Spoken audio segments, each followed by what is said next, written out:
Hello, everyone. My name is Kwamia Ross, and today my lesson is called The Pride of Man. Now, in this lesson, I am going to be talking about the prideful traits, the traits of a prideful man, and then we're going to talk about the judgments that God has reserved for those who are prideful. Now, I'm going to be looking at the book of Psalms, chapter 10, for this lesson, but first I want to go ahead and pull up the definition of pride. So I'm looking at the Merriam Webster Dictionary. And it says here that pride is the quality or state of being proud, such as inordinate self esteem. So you have an inflated level of self importance to the point where you value yourself over others. You put yourself on a pedestal. You feel that you are superior or more important than another human being. That is one of the examples or instances of pride.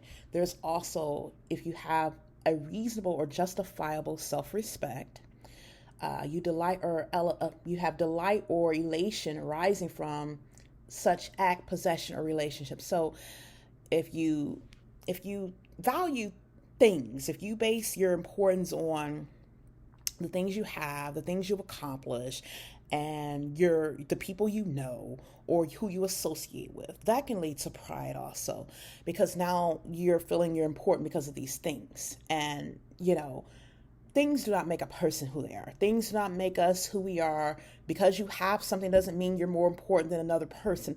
And a lot of people truly don't understand this. They allow this importance to be inflated. They allow themselves to feel superior based on their accomplishments or something they have. They might have been, blessed with certain things or certain attributes, or have been able to accomplish a lot more than others. And somehow they've allowed these things to get them to the point where they're now feeling they're more important. They have a high self-importance placed on themselves to the point where they feel that they are now superior. This thing that they have, or the items they possess, or the characteristics they have, or all their accomplishments and the people they associate with, makes them stand out and be more superior to this next person. That is prideful, because God has made us all equal. Man is equal in his eyes. He doesn't care what you have. He doesn't care if you have $1,000,000 or if you have $10. He doesn't care if you live in a big mansion that's worth probably $5 million, or if you're living in some shelter somewhere. In his eyes, man are equal. He doesn't care if you are an Olympic gold medalist, or if you're a renowned best-selling author, or if you're somebody who works as a waitress in a restaurant. In his eyes, we are all equal, and that's what man fails to realize. And so we're going to go ahead and talk about the traits and characteristics of man, because there are a lot of prideful people out here with wicked hearts who feel that they have more value than another person just because that person doesn't know who they know, hasn't accomplished the things they've accomplished, or doesn't have what they have. Now, little do we know that everything comes from God. So no matter what you have, no matter what you've done and achieved, God has allowed you. He has allotted you the opportunity to accomplish what you accomplished, to have what you have, to get as far as you've gone, or to know who you know. Nothing is by chance. God, he is the Alpha and Omega. He is the beginner and the end. He is the author and finisher of our salvation. So everything comes through him. And there are a lot of people out here who've gotten to the point where they look at themselves and say, oh, I accomplished this. Why can't you do it? And that's the point where you get to pride. You don't know that person's circumstances. You don't know if God held them back. You don't know what happened in their lives. But the fact is, you shouldn't look down on anyone because you have something. God has given you the opportunity to have something and to bless you with it for a reason. That is not for you to look down on someone else who has not been able to accomplish what you have accomplished in life. And there are too many people who look down on others. I've seen it and heard it, especially all over social media. You can hear people, and there are people out here in this world who will look down on the poor because they didn't accomplish what they accomplished, and their own wicked hearts, they want to look down on these people, and instead of helping them, they oppress them. So let's go ahead and look at the traits now of prideful men. Now I'm going to be reading again. I'm reading from the book of Psalms chapter 10. And it says here, now the first trait of a prideful man is they are persecutors of the poor. Persecutors of the poor. Now, this is Psalms chapter 10, verse 2. It says, the wicked in his pride doeth persecute the poor. Let them be taken in the devices that they have imagined. So, what is persecution? So, we're going to look at the definition for persecution because I like to know exactly the clarified meaning of something. So, persecution is the act or practice of persecuting, especially in those it's a condition of being persecuted, harassed, or annoyed. So let's look at persecute. So persecute is to harass or punish in a manner designed to injure, grieve, or afflict. So when you see, let's give an example, like what we've seen a lot that's going on in our society with these police officers pulling up over black men. And you've been seeing a lot of instances of them being harassed and mistreated. Sometimes they don't do anything wrong, but they just pull them over because, oh, they fit a description or they look a certain way and they want to label them as criminals. I mean, I have a young black African American male now, and it's like I've seen, the injustice towards him even as a child. So when people use authority or they use their position to berate or oppress someone, to harass them, or even in the court systems, I've been dealing with certain circumstances where I'm in court, and it's like there's certain people who will not give a fair chance to people who have nothing. They persecute the poor. They assign you. They know you don't have money to pay for attorneys and proper representation. They assign you these public defenders who will not argue a case for you. They will not fight for you. I'm going with situation. I don't like too much to talk about everything I'm going through, but I have seen firsthand a lot of this stuff I didn't know, so I actually had to experience it firsthand, how they treat the poor. And they'll inflate up these fines. They'll charge for everything knowing you don't have any money. They'll use against you when you can't get adequate representation. You have to basically suffer. So these laws that they're making, who is it hurting? Who's benefiting from this? You have to ask yourself, who's benefiting from all the rules and laws that they put forth? Who's benefiting from all the fines that they charge us, all the things they've done to oppress us, the poor? The poor are the ones who are actually failing and suffering at the hands of those who are oppressing them.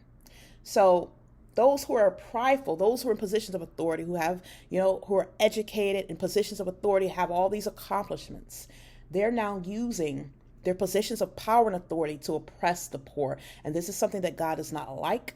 He says in the word here in Psalms 10:2 that they will be taken in the devices that they have imagined. So whatever you have imagined, whatever you have conspired to destroy the poor, to cause them to fall, it's now going to come upon you. They put forth all these things thinking that God doesn't know about it, but it's now going to come upon you. It's going to be a snare for you. That's what in the scripture what David was talking about. They set snares, have snares set at their tables. It is now going to come upon the prideful. Now, we're going to talk about a second trait. The second trait is they're boastful. We're looking at Psalms 10:3 now, and it says, "For the wicked boasteth of his heart's desires, and blesseth the covetous, whom the Lord abhorreth." Now, all they talk about, have you ever heard a person, they talk about all they want to do with their lives, their accomplishments, oh, they're going this, they're doing that, and that's all they care about. That's all they're concerned with is these achievements. And it's okay to have goals. It's okay to have aspirations, but when that consumes you to the point that's all you care about, and it comes before God, it comes into a place where it's now becoming pride. It's becoming idol. And we're not supposed to be idol worshipers, but anything we elevate and put at the front of the line ahead of God, that now becomes the idol. And when people are prideful, they're boasters. They talk about everything, all about themselves. They're all about them. They're fixated on them and no one else. God wants us to be selfless, meaning we're not selfish. We're worried about other people. We're concerned about what's going on in the lives of others. We want to help others. We're not always worried about how we're going to capitalize on something and how we're going to achieve success for ourselves, or how we're going to elevate ourselves or promote ourselves. Or it's always about, when people are prideful, it's always about what they want for themselves. It's never about helping someone else. It's never about being concerned about their brethren. And that's what God means. When you're sitting here boasting in your own heart, and you're coveting, and it says that you bless the covetous, meaning those who are greedy, those who are prideful, those who will do anything to pretty much oppress the poor, to get what they want. They'll oppress the poor, step all over whoever they want, abuse and mistreat and take advantage of whoever they want. These are the ones who God abhors. In his eyes, that he hates that. But the wicked, they love it. They love those who are like them. They love those who are filled with greed and pride. Those who will not stop at any wicked thing. Nothing's too evil or wicked for them to do in order to accomplish their success and achieve what they want in life. Now, let's talk about here. The third trait is they will not seek the counsel of God. So I look at Psalms 10 chapter 10 verse 4. It says, the wicked through the pride of his countenance will not seek after God. God is not in all his thoughts. So these people are the type of people who like to say they did everything on their own. They don't need God for anything. They don't want to hear God. They don't want to seek God for his advice or counsel. We're supposed to seek God in everything we do. We're in all our ways, we're supposed to acknowledge him, and he will direct our paths. That is what the Bible says. And the wicked, they're prideful because they want to set their own paths. Even though they didn't create themselves, they want to prepare their lives. They want to do whatever they want with no accountability to God whatsoever. And see, that's where the problem lies. Man wants to create laws and enforce laws upon the poor and afflict and oppress God's creation, but you don't want to answer and submit to God when it comes to how to deal with his creation. You want to be over someone and enforce all these wicked laws, but you yourself don't want to be held accountable to a higher being. Man has a wicked heart. Man is unjust.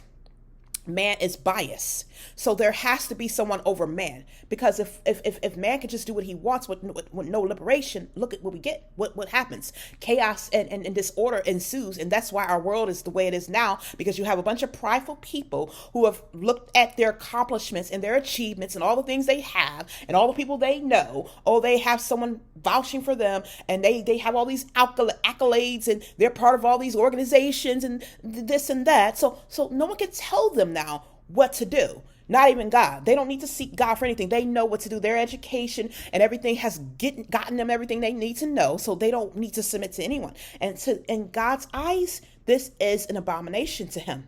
This is something that spells out pride. Because look at it like this. I was having a conversation with a young lady, and I was talking to her about how we need to seek God in every area of our lives. She says, well, some people, she says, well, some people don't really have dysfunction. They don't really need to seek God. They don't really need that help in that area. I said, we need her, whether you're dysfunctional or not, you need God for everything. He created this world. So my thing is, why is it okay for us to seek out man? Why don't man have a problem going to another man, another human being who is flawed, who makes mistakes, who has to put his pants on one leg at a time, who did not create the breath in his lungs that he's breathing every single day, and has no control over his life? How many days he has cannot change that. How is it that man is okay to seek them? Like I was talking about the phone. So let's say your new Apple phone. If you want to know how to work the Apple phone, who do you go to? You go to Apple, right? You go to the CEO of Apple. What is his name? Tim Cook or something? I don't know. You go to CEO of Apple, you seek the manual, you go to the Genius Bar, whatever they call it. You go to the Apple store, you go to people, you go to the man who knows who designed it, so they know how it works. So why is it that when we want to deal with human beings, which is God's creation, and how to abide on this earth, everything that he created, we don't want to seek him? It's okay. We can seek man for every single thing that man created and designed. But when it comes to God, you don't want to seek him in any way whatsoever. So how do you think, what is that saying? That sets up for failure. And only a prideful person, it's like a child coming on this earth, being born from two parents and walking around, doesn't know anything, and refusing to listen to the parent. Now the child wants to tell the parent what to do. Now the child wants to make decisions for themselves, even though they have a parent here to guide them and raise them, because the parent is the one who birthed them. The parent is the one who's been on this earth longer. The parent is wise and knows and has seen things. And the parent was given discretion over them as a parent to tell them what to do and lead them and guide them. But now the child wants to be rebellious and not listen to the parent. So that's how it is with God. It's like man in their own pride fails to seek God for anything. They've done it. They know it. Oh, we got it. These scientists out here, they know everything. The government, the judges, oh, they know everything. Those in political offices, oh, they know everything. You can't tell them anything. Even the pastors have gotten to the point where they don't even seek God. They know it all. And that is why pride is coming. And then you're falling because you are ensnared by your own heart in your devices. You're filled with pride. And that's why every day when man keeps falling into that ditch, God lets you keep doing it, because he knows what's going to happen. You don't. He knows how it's going to turn out, but he's waiting for you to seek him, and you won't. So he has to show you. It's like that child who refuses to listen to the parent. So the parent sits back and watches, and that child makes a mistake and gets into trouble. And so the parent keeps waiting. And is the child going to finally open his eyes and say, hey, I need help? Or is the child going to keep on going further and further down that slippery slope, down that path of destruction?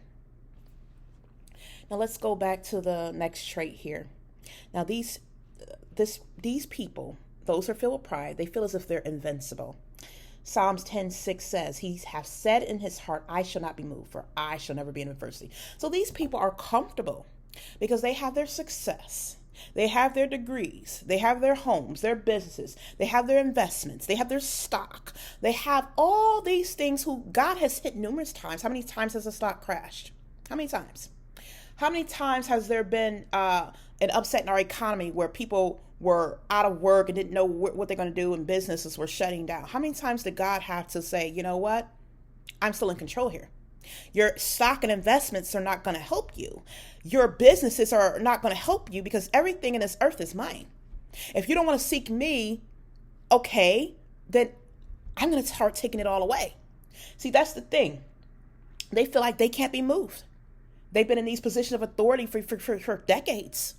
They know all these people in high places, and they feel they can get away with doing whatever they want and have no accountability to no one whatsoever because there is no one over them, especially those who have been in these positions of authority for 10, 15, 20 years. They feel they're unmovable because they have accomplished so much. They have achieved so much. They have done so much dirt that no one has saw or even said, and it's all been covered up and hidden. But guess what? God saw all of it.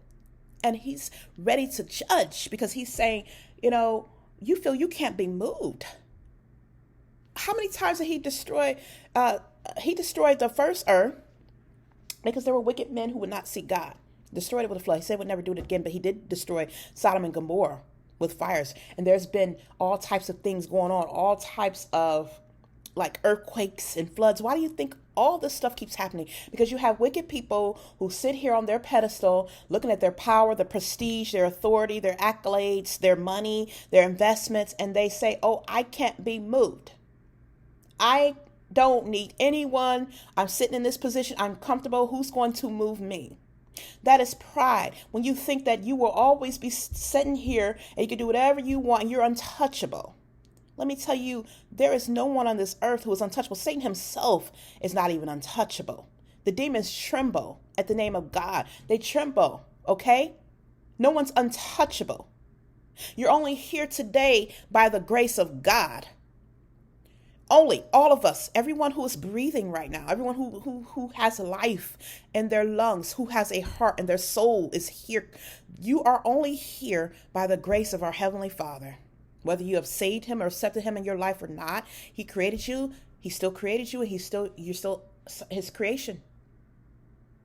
Even the animals are here by his grace. So don't think that you can never be moved. Don't think that you've gotten so high up and you have so much power, such a high level of status, you've achieved so much that you can't be replaced. You can't be brought down. Nothing can happen to you. That is the thing. And so there are a lot of people who've gotten to that point and they're doing corrupt things. That's why you have a lot of corrupt things going on, especially in the justice systems. You have these people. Let me give you a good example. Eric Chauvin. They said he had been getting away with doing wickedness for, I think, over 13 years. And so it was okay to kill George Floyd and do these things because he felt he was unmovable. I'm quite sure he felt at that point in time he had been getting away with it for so long. He was in this position of authority. And this is how people feel when they've gotten away with it for so long. They think, oh, nothing's going to ever happen. No one's going to ever find out. But guess what? Everyone has their day. Remember that old saying, every dog has his day? It might not come today. Might not come 5 years from now. But it is going to come. That's the thing. We all have a day or set appointed time for judgment. And that is the thing God is trying to get people to realize. You are never too big. You have never achieved too much. You are never too great for God to touch you. Never. Now, the next trait here is he is deceitful, vain, and corrupt. Prideful people are filled with deceit, all types of forms of corruption. And that's again because they feel they cannot be touched. They feel nothing can happen to them. They have no accountability to no one. So we're going to read here Psalms 10:7, and it says, his mouth is full of cursing and deceit and fraud. Under his tongue is mischief and vanity. So let's go back to that first sentence there. It says his mouth is full of cursing. Now, cursing, it's not just you saying something wicked and evil. That's a form of cursing. But cursing is also wishing evil upon another. There are people who actually curse people. They wish ill will upon another soul. So they're filled with cursing. They're so wicked in their hearts. They're cursing people. They fraud their brethren. They're filled with fraud. There's no honesty in them. They're dishonest. They're always coming up with some type of scheme. Now, I'm going to go over because this happened to me today.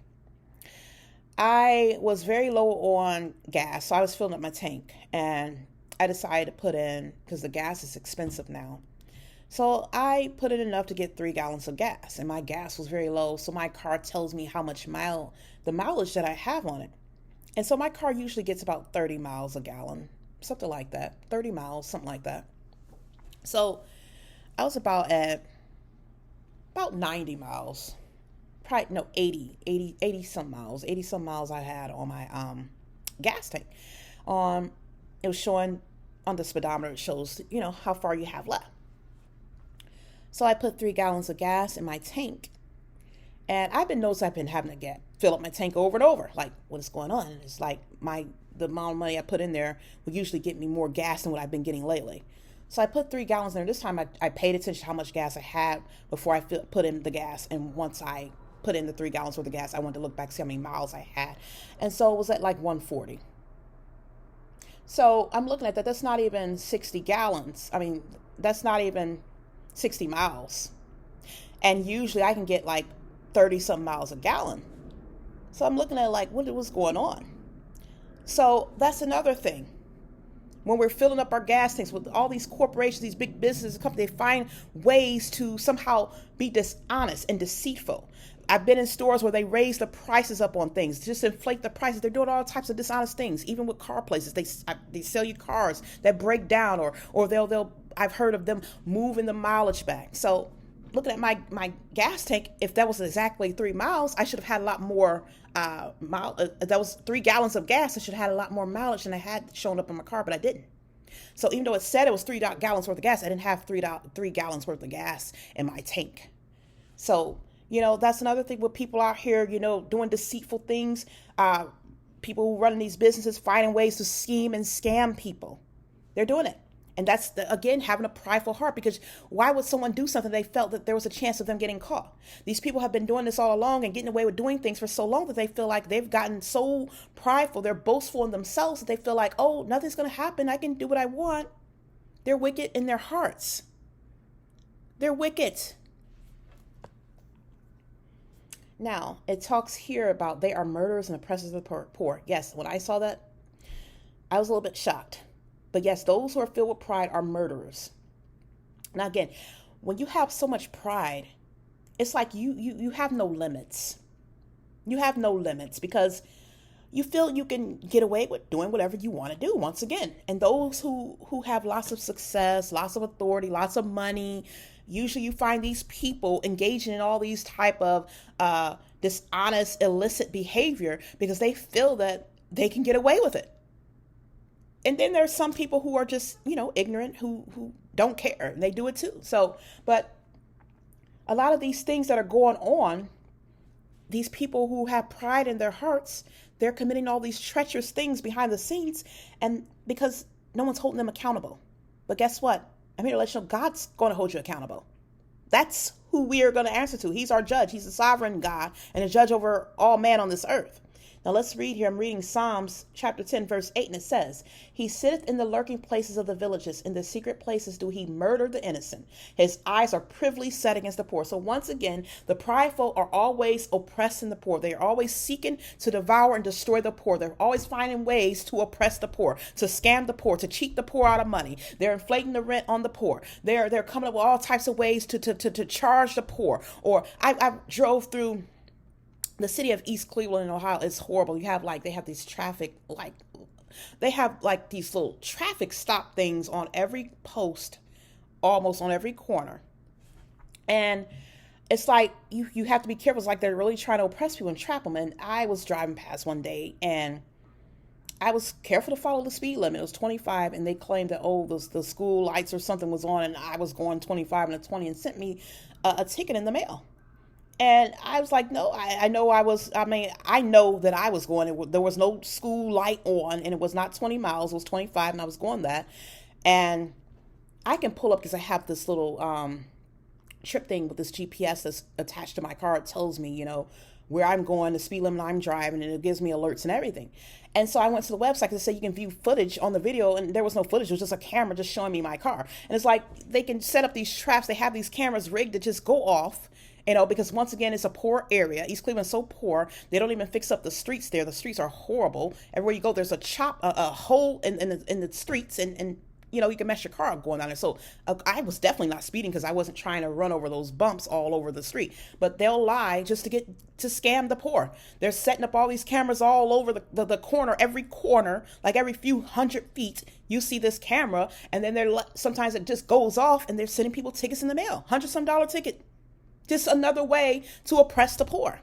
And that's what people who are filled with pride do. They're always lurking about trying to find a way to oppress the poor. And this is something that God is against. This is something that he is definitely against. Now, it says he ensnares the poor and needy.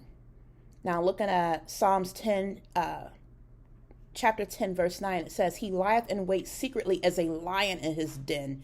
He lieth in wait to catch the poor. He doeth catch the poor when he draweth him into his net. So think about a lion now. A lion is something that's dangerous. It's ready to pounce. It sits there and waits. But if you come up on the lion, it's ready to destroy, at any point.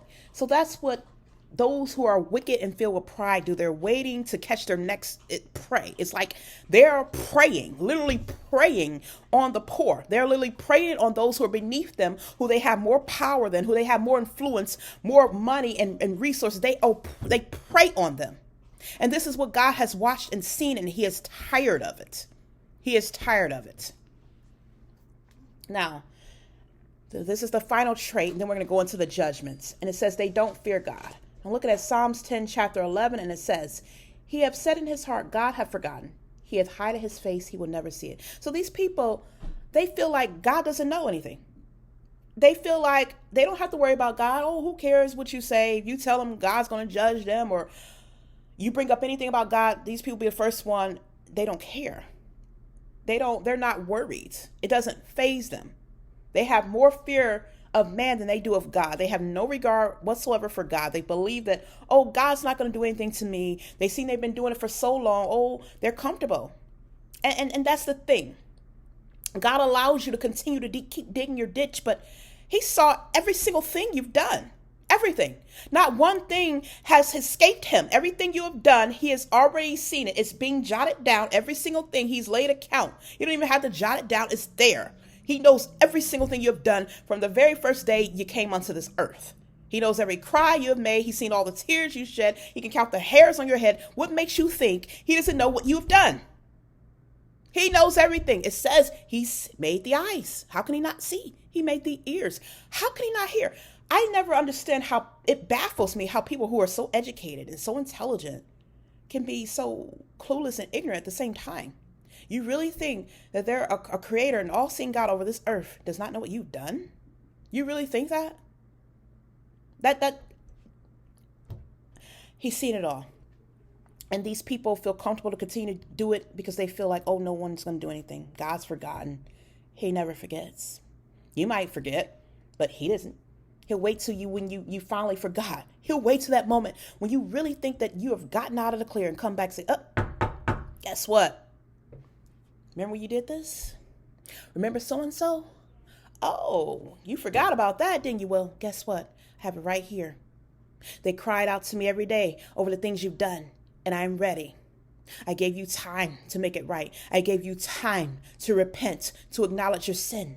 But you thought I wasn't watching. You thought I didn't hear. You thought I'd forgotten. That is when he's going to come, when you least expect it. So you're going to sit there, and you're going to be consumed with fear. Because you never know when he's going to come. You never know.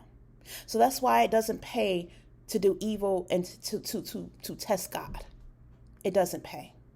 Now, we're going to go now into the judgments because I've gone over the traits. So now we're going to look at the judgments. There are a lot of judgments.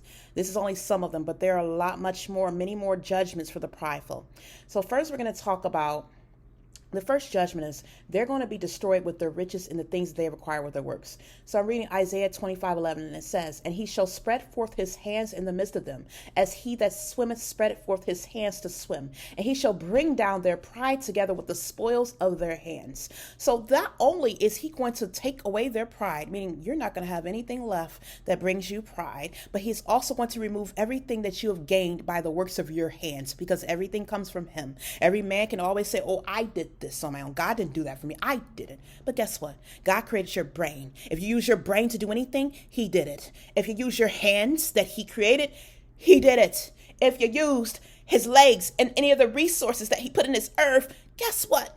God did it. Because you cannot do anything without him. Without him, everything is impossible. And that's what man fails to realize. They never want to give God credit. "Oh, I did it." You made yourself? Did you? Because I want to see how. Explain to me how to make a human being. Even though you got scientists cloning people, now you still need something that God has first created to use. You can't just create something. You're still using something that God has generated first to make anything. So you did not do anything. God did it. Now, the second judgment here is they will be demoted to a low level. So let's read this here. I like this one. Psalms 29:23, and it says, "A man's pride shall bring him low, but honor shall uphold the humble in spirit." So those who are so haughty, so prideful, "I have this, I've done that, I don't need God, I'm smart, I'm this." Okay. You might be in your high position now. You might be up here on this pedestal looking down on all of us peasants. But guess what? A day is coming very shortly where God's going to now put you down at the bottom. Remember Joseph in the Bible? I like to talk about Joseph because he was like an underdog. His brothers hated him. They were jealous of him. And what they did was they sold him into slavery, his own brothers. And they thought no one would know about it. Once again, their pridefulness. They didn't like Joseph. They were envious. Got rid of him. So years later, though, 13 years, God elevated Joseph to the point where he was sitting there under the Pharaoh ruling over Egypt. And there was a famine and his brothers had to come to him for food. They now needed him. Joseph, who was the underdog, who was looked down on, sold into slavery, had to be a slave for 13 years, sitting in bondage and captivity while his brothers ran around, lived their lives, didn't care about him, weren't thinking a thing about him, enjoying life while they had their own brother in bondage. Guess what was happening? God was preparing Joseph now. He prepared a table for him in the midst of his enemies, and they had to come back now. Those who they shunned, they had to come back now and come to Joseph and ask for his help.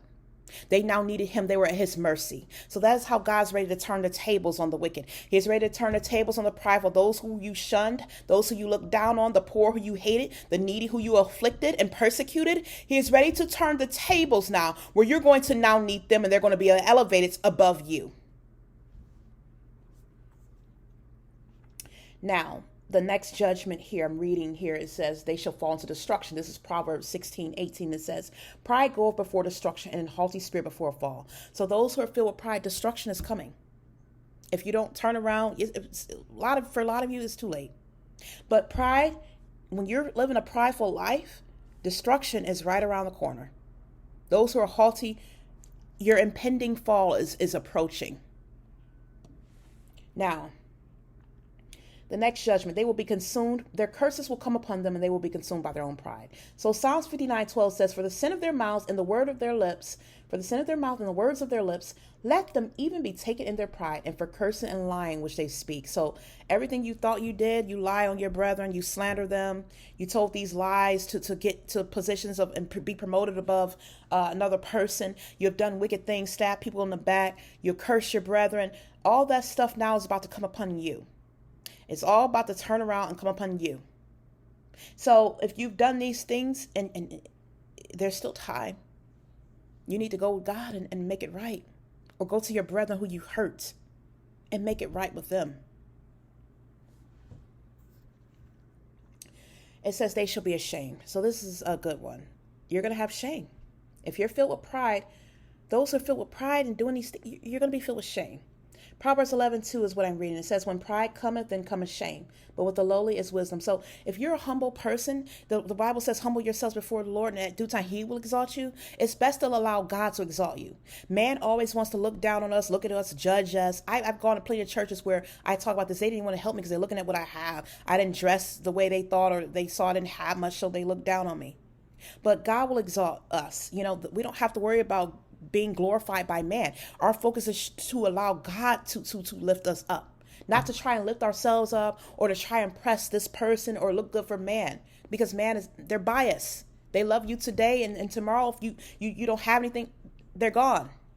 They'll move on to the next person. That is why we need God to show us how to be and to mold us into what he wants us to be. You can't allow to live for man and try to please them. We're not supposed to be man pleasers. We're supposed to be pleasers of God, not pleasers of men.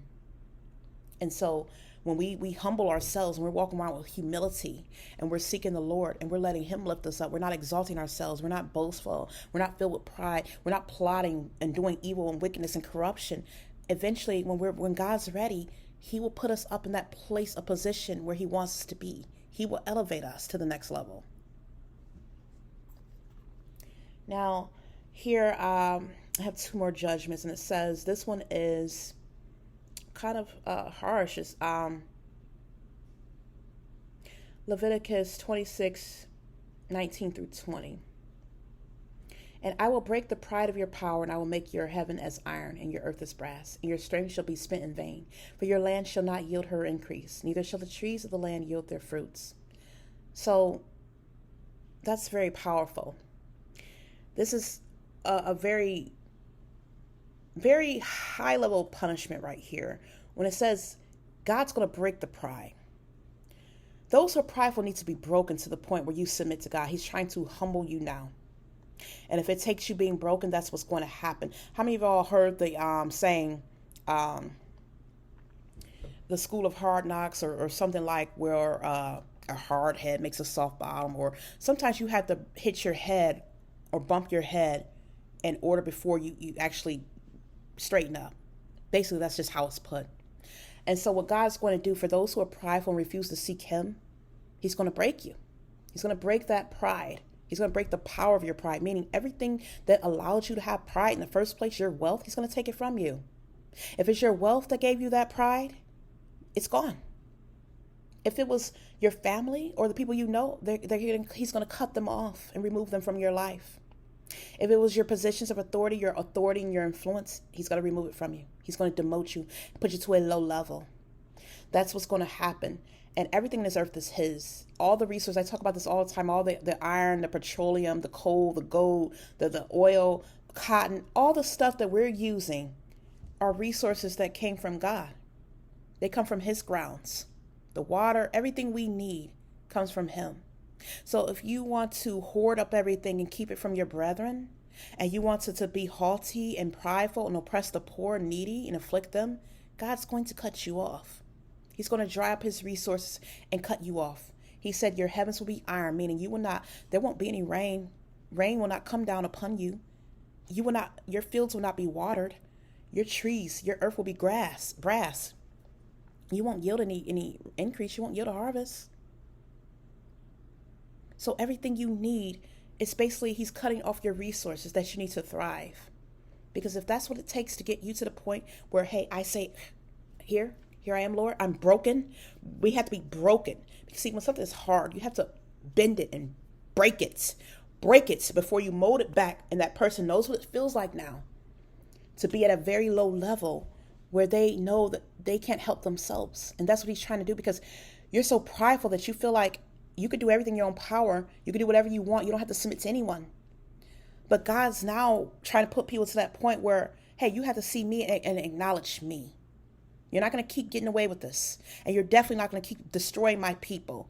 It has come a point now where he's ready to do some breaking and some cutting off.